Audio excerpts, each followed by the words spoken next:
دوران طواف کچھ کام حرام ہو جاتے ہیں، وہ آپ کو نہیں کرنے۔ مثال کے طور پہ بے وضو طواف کرنا، آپ کو باوضو طواف کرنا ہے، اور فرض کر لیں کہ اگر طواف کے دوران وضو ٹوٹ جاتا ہے تو آپ فوراً باہر جائیں، وضو کر کے دوبارہ آئیں۔ اب آپ یہ دیکھ لیں کہ اگر آپ نے کم از کم 3 چکر پورے کر لیے تھے تو، یا 4 چکر پورے کر لیے تھے للاکثر حکم الکل کے تحت، تو پھر تو آپ آگے ہی کنٹینیو رکھیں، لیکن 4 سے کم کیے تھے تو پھر نئے سرے سے آپ کو طواف سٹارٹ کرنا چاہیے، لیکن بے وضو طواف کریں گے تو پھر اس کے اوپر جرمانہ عائد ہوگا، یہ اچھی طرح یاد رکھیں۔ اچھا، جو لوگ شرعی معذور ہوتے ہیں، جن کو بار بار قطرات آنے کے مسائل ہوتے ہیں، یا کسی بہن کو جیسے استحاضہ ہوتا ہے، بلیڈنگ ہوتی رہتی ہے مسلسل، تو ایسے لوگ جو ہیں وضو کریں اور طواف کریں، چونکہ ان کے ساتھ شرعی عذر ہے۔ آپ کا دوران طواف جو ہے وہ کوئی مسئلہ نہیں ہے، آپ اسی حالت میں طواف کر لیں، آپ کا کوئی مسئلہ نہیں ہوگا، لیکن جو لوگ جن کے ساتھ صحیح شرعی عذر نہیں ہے ان کو وضو کرنا لازم ہے۔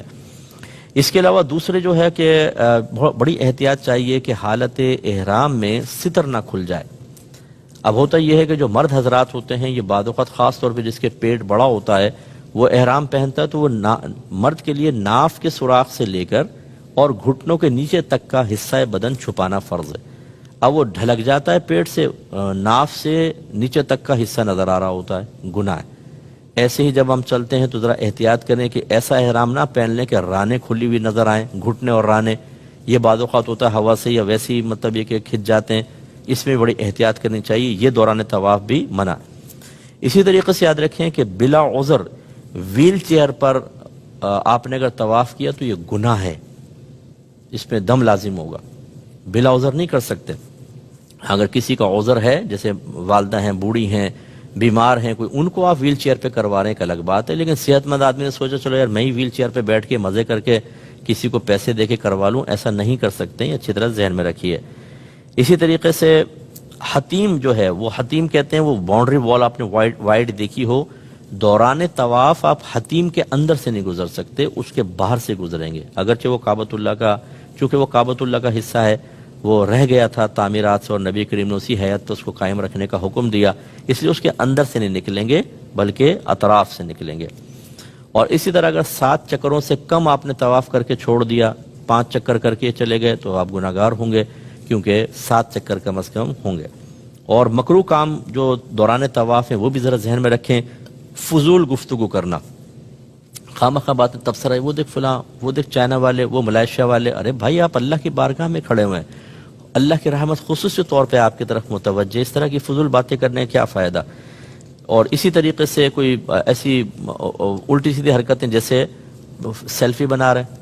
اچھا بعض لوگ کہتے ہیں کہ وہ گھر میں کال ملا لیں گے، ویڈیو چلا دیں گے، دیکھیں وہ کعبۃ اللہ، یہ بھائی یہ اللہ کی طرف متوجہ ہونے کا وقت ہے، یہ اپنے گناہوں کو یاد کرنے کا وقت ہے، یکسوئی سے عبادت کریں۔ یہ کیا آپ نے ایک اور آدمی کو انٹر کر لیا اس میں، اور وہ سارا وہ مطلب آپ کی یکسوئی تو ختم ہو گئی، اس لیے پوری یکسوئی کے ساتھ کریں، یہ مکروہ ہے، گناہ نہیں ہے لیکن مکروہ ہے۔ اسی طریقے سے ناپاک کپڑوں میں اگر طواف کیا تو مکروہ ہے، طواف ہو جائے گا لیکن کراہت کے ساتھ ہے۔ یوں ہی ہم نے آپ کو بتایا کہ رمل یا اجتباء مرد کے لیے سنت ہے، اس کو ترک کرنا بلا عذر یہ بھی مکروہ ہوتا ہے۔ اسی طرح کچھ کھانا پینا بھی حالت طواف میں، یعنی طواف کے دوران مکروہ ہے، گناہ نہیں ہے لیکن مکروہ ہے بہرحال۔ ہاں اگر بہت شدید پیاس لگ رہی ہے، بہت حلق خشک ہو چکا ہے، گرمی بہت شدید ہوتی ہے بعض اوقات، تو تھوڑا بہت 1-2 گھونٹ آپ پانی پی سکتے ہیں۔ اسی طرح اگر پیشاب وغیرہ کا غلبہ ہے تو طواف جاری رکھنا خلاف سنت مکروہ ہے۔ اور آوارہ نظری بھی مکروہ ہے۔ آوارہ نظری کا مطلب دائیں بائیں دیکھنا، نئے نئے چہرے ہوتے ہیں، پوری دنیا سے لوگ آئے ہوتے ہیں، کہیں چائنا سے، جاپان سے، ملائیشیا سے، ایران سے، عراق سے، تو وہ آدمی دیکھتا رہتا ہے چہرے، عمومی طور پہ میں نے دیکھا ہے کہ وہ پھر یکسوئی نہیں رہتی، آوارہ نظری نہیں ہونی چاہیے، اپنی توجہ صرف اللہ کی طرف رکھیں۔ اچھا کعبۃ اللہ کی طرف دیکھنا منع نہیں ہے،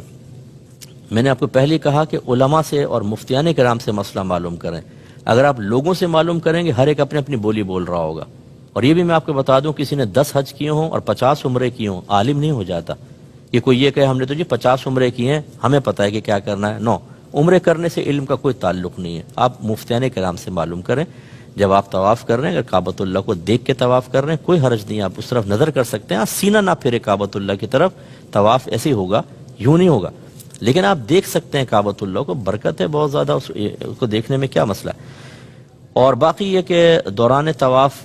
باقی کام جائز ہوتے ہیں، مثلا سلام کرنا، کسی کے سلام کا جواب دینا، پانی اگر پیاس ہے پانی پینا، ضرورتاً کلام کرنا، کوئی دینی مسئلہ دریافت کرنا کسی سے، یا کوئی آپ دینی مسئلہ کسی کو بتا دیں، ان کی گنجائش ہے، ٹھیک ہے؟ تو یہ تھوڑا سا آپ ذہن میں رکھیے۔ اس کے بعد سعی کے بارے میں بھی میں کچھ چیزیں آپ کی خدمت میں ذکر کر دیتا ہوں کہ اس میں بھی آپ کو خیال کرنا ہے۔ سعی میں یہ ہے کہ آپ بیٹھ کر بلا عذر سعی نہیں کر سکتے، یعنی ویل چیئر کے اوپر اگر آپ صحت مند ہیں، ویل چیئر پہ نہیں کر سکتے، دم لازم ہو جائے گا، تو آپ کو پیدل ہی کرنے ہوگا۔ بعض اوقات یہ بھی لوگوں نے کیا ہوا ہے، وہ ویل چیئر کیونکہ ہوتی ہیں وہ بنائی ہوئی جگہ، اور وہ جلدی جلدی کروا دیتے ہیں تو وہ بیٹھ کے کرنے لگ جاتے ہیں، تھک گئے نہیں طواف کر کے۔ ہرگز نہیں، اگر آپ بیمار ہیں، ضعیف ہیں، کوئی مجبوری ہے، ایک الگ بات ہے، ورنہ پھر آپ کو ویسے ہی سعی کرنی ہوگی۔ تو خلاصہ کلام یہ ہے کہ یہ تمام امور آپ ذہن میں رکھیں۔ سعی باوضو کرنا افضل ہوتا ہے، جیسے میں نے بتایا بے وضو بھی ہو سکتا ہے، اور یہ جو مسعی ہے، سعی کا جو مقام ہے، یہ مسجد سے باہر ہے۔ جب آپ نکلنے لگیں تو باہر تو الٹا قدم باہر رکھ کے اور پھر آپ نکلیں۔